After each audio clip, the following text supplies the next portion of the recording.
Alright. I duct taped my webcam to my wall so it looks a little better. Oh, I hope that the audio shows up alright. Yeah, it looks way louder. So, going over my team that I'm bringing for my first match of the MDL. God, it looks bad. And a couple things I want to talk about first is power rankings for the league came out, and I don't want to go over that too much, but you know, when I made my draft review video, I was already working on my my new team for this match the moment I was done. And you know, it's really ironic that when the power rankings came out, the biggest criticism of my team was my tier 1s being Excadrill and Azumarill. And, you know, the interesting position that I've put myself in is that between my Mega of Mega Camerupt, Excadrill, and Gigalith, I can't really bring all three of those, or I have a huge weakness to water, and a pretty decent weakness to grass. So I kind of need to make a decision if I want to bring one or the other. Now, I have my opponent's team right there next to me, and looking at it, the very first thing I noticed is that both of his tier 1s are walled hard by my tier 4 Mega Camerupt. So I said, I'm going to bring that, and I'm not going to bring my Excadrill, and I'm not going to bring Gigalith. So I'm leaving those out, and then I thought, he's got Tapu Koko, and he has Nidoqueen, and he has Scizor, he has Leavanny, and none of those things are things that I want Azumarill to have to play against either. So for my first week's match, I'm not bringing either tier 1. Which, you know, like I said, is really ironic considering the power rankings, but I'd been planning this for days before they came out. So I want to briefly go over what I'm looking at. And you know, the kind of style that I tend to hole myself into is I pick really naturally physically defensive mons, and then I like to load them up on special defense so that they can kind of take hits from both sides and then hit back with their natural, you know, offensive stats. And you're going to see me do that a lot. Now, you know, I kind of had a little bit of mind games going for this match. I was talking a lot about how, let me fix this. Stealth Rock. Talking a lot about how I needed my tier 1s to do a lot of work this match to prove the power rankings wrong and stuff like that. I never, you know, for how much I said that I had no intentions of bringing them ever since I released the video on Saturday. So, you know, I got my first Pokemon is the big one, Camerupt, Mega Camerupt. Pretty great offensive stats. That 145 special attack means that I do like 200% to both Koko and to Mega Scizor. Who the fuck is calling me? A number from Tennessee. I don't know anyone from Tennessee. So it does a lot of damage to Koko and a lot of damage to Scizor. That is to say, kills them without any real. What's the word I'm looking for? Without any effort.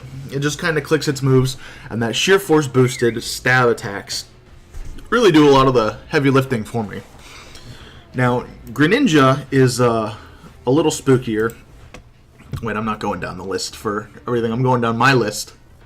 So that's the gist of Camerupt. It's able to take special attacks really well with its great natural bulk, and a defensive typing that, honestly, I didn't give it enough credit for. It's actually really great, especially for this specific match.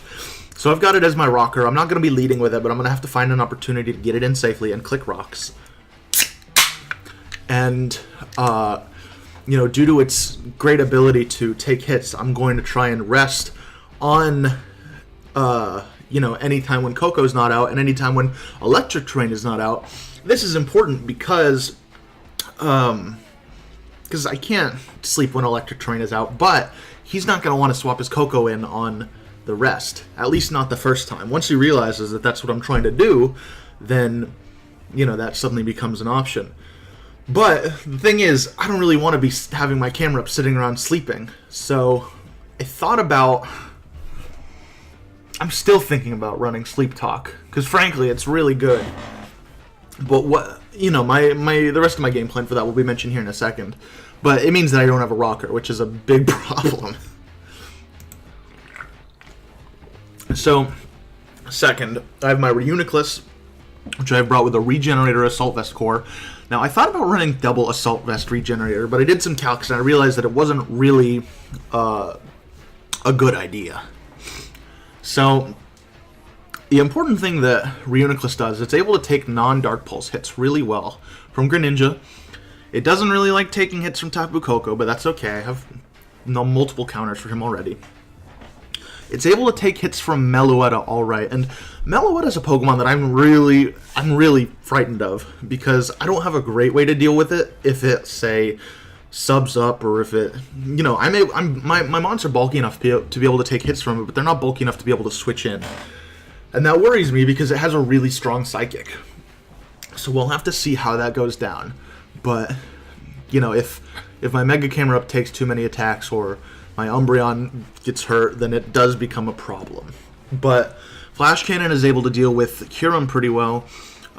He's able to beat Greninja with Focus Blast, beat Incineroar pretty well, depending on the set he's running.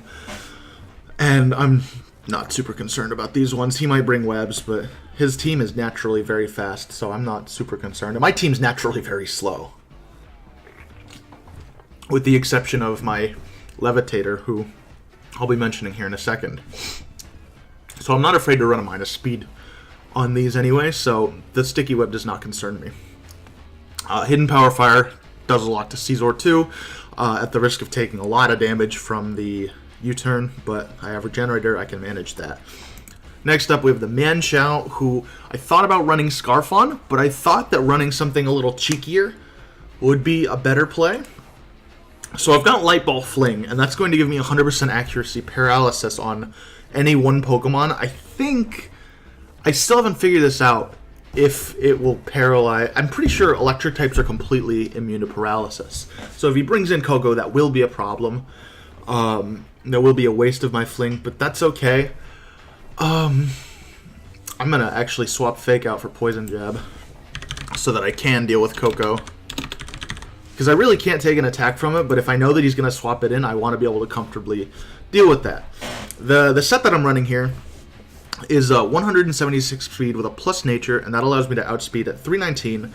That allows me to outspeed both Kyurem, which hits 317 speed, and it allows me to outspeed Meloetta, which hits 309. Everything past that, everything is either faster or slower, so I'm not super concerned about it.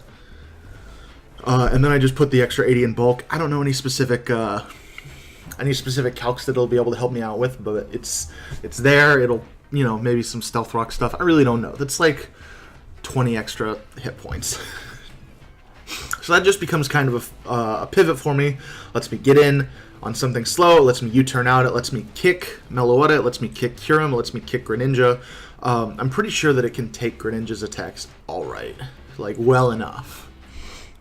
Next up, I have my Rotom, who is my Defogger. I am running the Trick Scarf set that I just fucking adore. There isn't really a bad target for this. If I can manage to, depending on if his Greninja's bringing Z or if his Koko's bringing Z, if I can, get the Scarf onto either one of them, I will take Scarf over Specs, just because of the natural bulk of my team and how that allows me to be able to take those hits better. Additionally, the Grass Electric typing with the immunity to hazards, immunity to ground attacks, it gives him a lot of natural bulk in being able to deal with Koko. It's able to take those hits pretty comfortably, and it's able to deal with Greninja. That just kind of comes down to it. That's what they're there for. Leaf Storm is something I don't have, so when I deal with Greninja, I'm just going to have to Volt Switch into something else, which, now that I think about it, maybe not the best way to do it. I should have maybe swapped to, Leftovers and Leaf Storm. I'll think about it a little more, but I think that this is probably still fine. Next, we have the Golbat, which I mentioned, the Golbat with Eviolite. It's disgustingly bulky. It's one of my Scizor hard walls. It takes, 15% from a Bullet Punch. It's fucking ridiculous. The Heat Wave allows me to do a lot of damage back to Caesar. Roost lets me do Caesar stuff. But I think a majority of my time, if I swap it in on Caesar, I'm just going to click Toxic because he has to switch out. Because he can't do damage to me. It gives me another U-turn answer if I really need it. In fact, I don't want him to U-turn. I'm going to put Defog on this guy. And I'm going to put Leaf Storm on this guy because having that offensive pressure on Coco and on Greninja is just really important. So next we have, yeah, okay. So there's that. That'll be a little bit tougher to defog on, but as long as I'm swapping him in on the right stuff and he's not predicting me overly hard, then it should be doable. And then finally, we have Umbreon, which is another Omari P set that I was told to bring for a team that I was using a while back. It was an OU team. They used Umbreon, used Jellicent, and it used Avalugg. And it was a really weird team, but I liked running it. And the Umbreon is Curse Payback, Heal Bell Wish. Now the added fucking utility from Heal Bell means that I can bring in Camerupt, I can rest stop when he gets low, and then I can bring in Umbreon later and just Heal Bell that off, so that it's not a problem anymore. And that gives me an extra opportunity to, you know, not have to take those extra hits if I can still continue pivoting out as I need to. Wish just keeps it alive. It lets me Wish Pass if I need to. It's not as necessary. And then Curse Payback just lets me bulk up at the very end of the game and then just start slapping people. And, you know, that's the gist of the team. The interesting thing about this is that I'm super concerned about Tapu Koko, or no, I'm super unconcerned about Tapu Koko and Caesar. They're not a concern for me at all. In fact, the perfect situation would be Tapu Koko being screens, because I'm leading Rotom no matter what, and I'm going to click Trick no matter what. So if he can give me that free crippling of his mon, now, granted, I don't think he's going to run screens because I think that he's got, you know, a great set of mons for that, but you know, I don't know. This being in this league, it puts me in a very interesting position wherein I think this league is more of an intermediate skill, whereas the ones that I've been in before were much closer to beginner. And for me, that means that I don't know what to expect. I don't know what I expect these players to do. I don't know if they expect traditional play. I don't know if they expect crazy draft shit. So, you know, it puts me in an interesting position because I'm gonna do crazy draft shit, and I'm gonna play the mind games, and I'm gonna, you know, hopefully be working off the fact that he's going to bring hate for my Excadrill and that he's going to bring hate for my Azumarill. And I'm going to be able to counteract that by not bringing them and being able to play off of his substandard, you know, Pokemon choices. So, you know, it puts me in an interesting position. Kind of at the risk of making myself seem like a fool if this doesn't go well, and at the risk of making it seem like I don't know what I'm doing, and at the risk of not making good first impression. But this is 1 week out of 8, so I'm willing to take the L if I need to try and figure out where I stand in this and try and figure out where everybody else stands. Because Alex has an A tier draft. He was ranked at A. And I think that it's clearly a very good looking draft. I'm not going to pretend that it isn't. However, when I look at this draft, the only thing that genuinely frightens me is Meloetta. I don't have a good counter for that. If it's Calm Mind, if it is Focus Blast, I can't do anything to it. Outside of sacking a Pokemon and bringing in my whatchaboy, my Mienshao. But, you know, that's still not ideal. So this is just going to be based around using my Regenerator Core, being able to bring in my Rotom and do... My Rotom, I don't know, it doesn't have a huge role, but it has an important role of being able to cripple someone and then just sort of being able to pivot around. Whereas everything else kind of wants to stay alive. So we're going to see how this goes, we're going to see what my opponent brings, and then from there, you know, I hope he brings webs. I hope to God he brings webs, because I'm kind of set up to be able to work really well with webs. I don't really mind them. You know, I'm just kind of going back and forth. We'll see how it goes. So, you know, I'll see y'all then. Okay, let me find my music again. About to do our match here. Pretty excited, a little nervous. Yeah, I don't know. We'll see how it goes. That still sounds so loud. Everything is right. I have all my natures. I don't want to show up with a natureless mon like I did last time.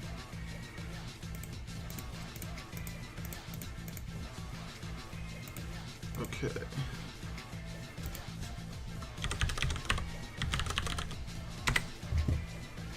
Challenge. Oh, let me remove that.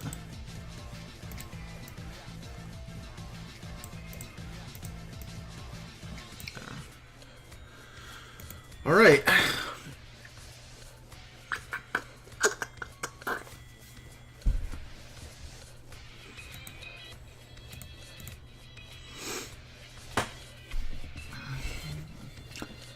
Just duct taped this to my wall, so I need to fix it every once in a while. I wish I had working headphones. I'm using airport headphones, but one of them's broken. Ubers. The fuck did he have that was Ubers?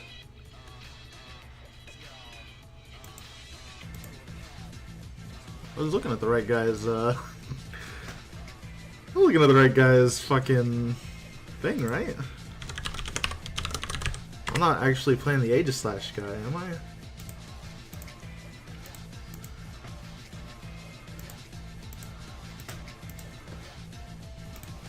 What the fuck would he have that's Ubers?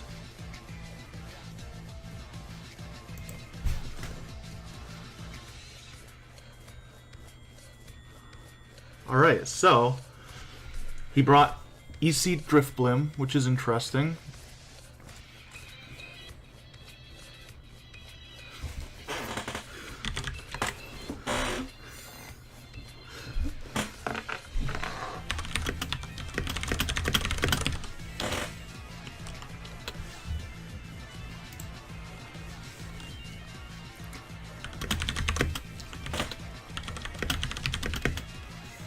He's so surprised.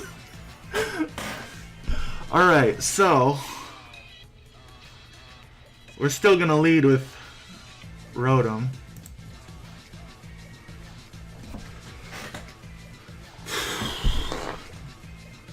I'm just gonna click Trick. That's fine. Give me that.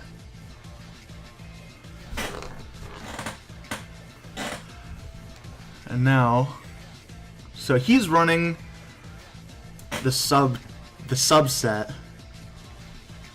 So if he clicks Ice Beam here, I can just go Reuni. Yeah.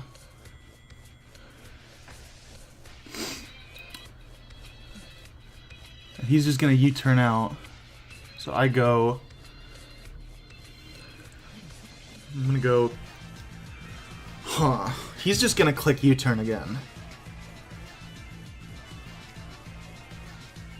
So, with that in mind,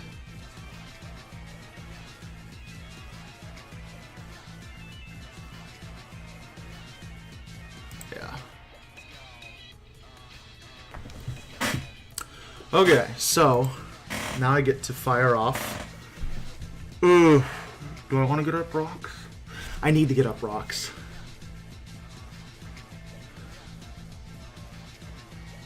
No, there's nothing that wants to take this.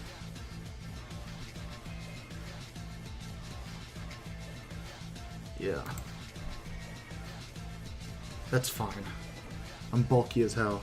He thinks I'm Trick Room, but I'm not Trick Room. So now, does he click Earth Power or Ice Beam? It doesn't matter. We need to see what he wants to switch into. If he's just going to go back out into Coco. If he goes back out into Coco, How do I take this? Time to do some calcs. Camerupt. Spelled it wrong. Camerupt. 252, 252, and Calm. And he had Subroost Curum, but without the Roost. I take any of that pretty well. I'm just gonna get up my rocks. Oh yeah, he wasn't even fucking... Give me that shit, dude. Fuck. What wants to come in on this? I can take one more Ice Beam and then click Rest.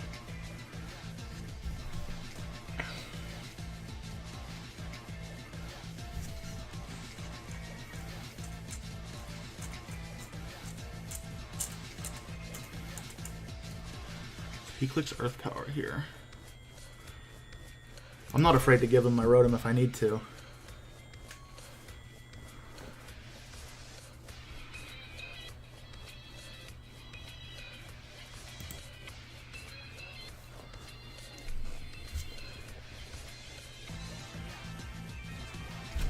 Because he's able to pressure me with the def, or by, you know, I don't want to... I have Rest on Camerupt, so I'm like not worried about that at all.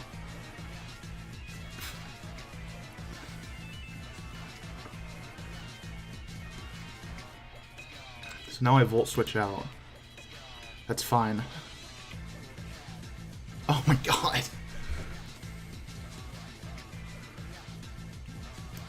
He's completely gimped, so I'm willing to defog here. Or am I?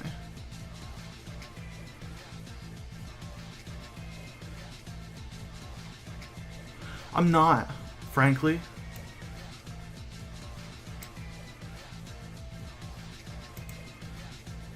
That's fine.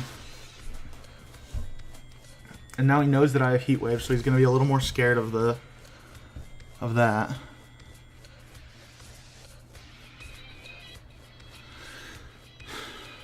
I'm just gonna Roost. That's fine. You can take that. I really don't care about the Toxic Spikes. Because I bring in this.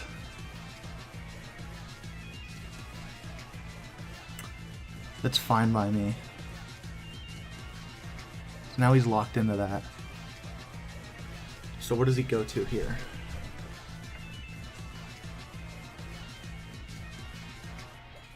He didn't bring Meloetta, which is big for me. The important thing is... Alright, time to do it to him. Fire off another Flamethrower. He had the Hidden Power Water, god damn it! That's fine. Fine by me. What is this lol shit?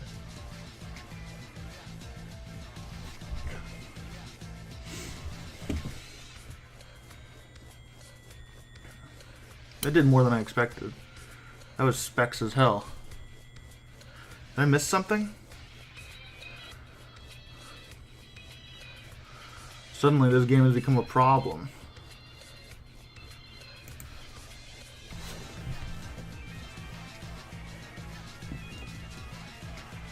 I'm going to force him to do something about this.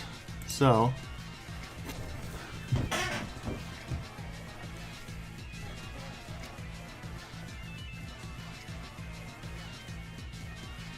I'm gonna Wish here, and I'm gonna see what he does. Stealth Rock, that's fine. And I click Heal Bell.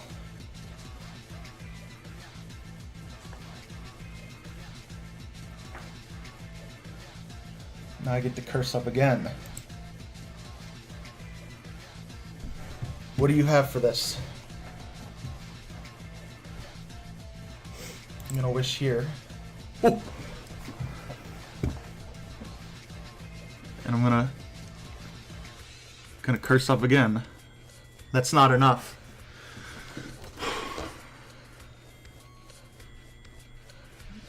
I'm gonna curse up. So, I still haven't figured out what the Coco set is, but I'm gonna assume it's not defensive. Umbreon with plus +4 attack. And payback. But it's not 50, it's 100. He does not want to take that.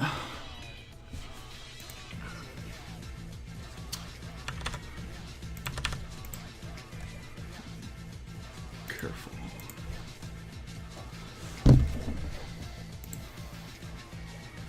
I'm not swapping out, man.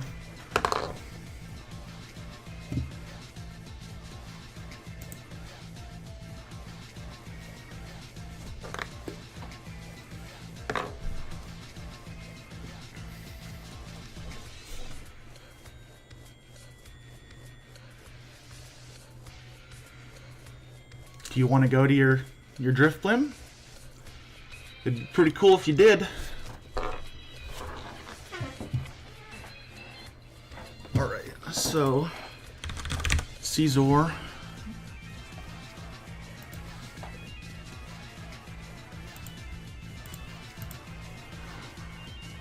gonna wish. He's gonna SD. But that's still not enough. Unless he's max attack, in which case it is. If he U-turns out, it might kill me.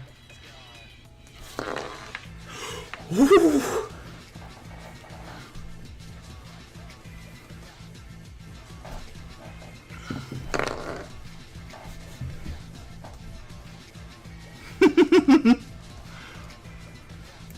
And I wish again.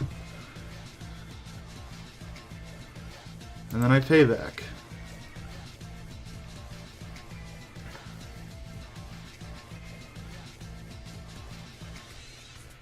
No, that's not gonna kill me. It's not enough. It's not enough. Umbreon comes through. Holy shit. I'm still recording, right?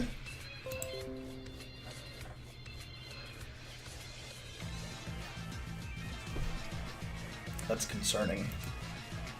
Does he have clear smog or something? If he doesn't have clear smog, I win. He should not have anything that can do it. Yeah, that's not it, Chief.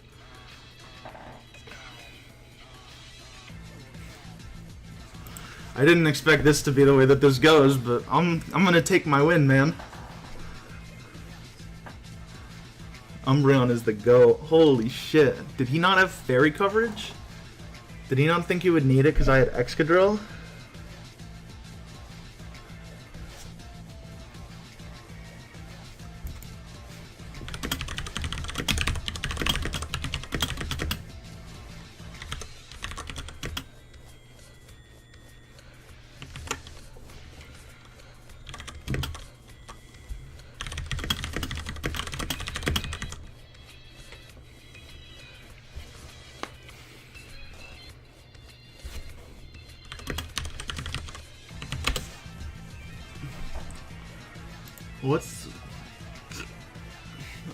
Yeah, I have no idea. But I think I win. That's not enough. Acid Downpour for a Azumarill? Oof. Oof.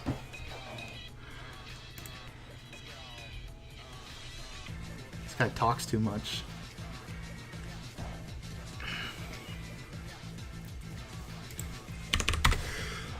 Alright, well, that wasn't really how I expected the game to go, but, you know, that went well. Fuck, man. Good game to Alex. You know, some of that stuff did not go the way I expected, but there's a reason I brought that Umbreon set. It's because it's fucking nuts. So, you know, we'll see how next week goes.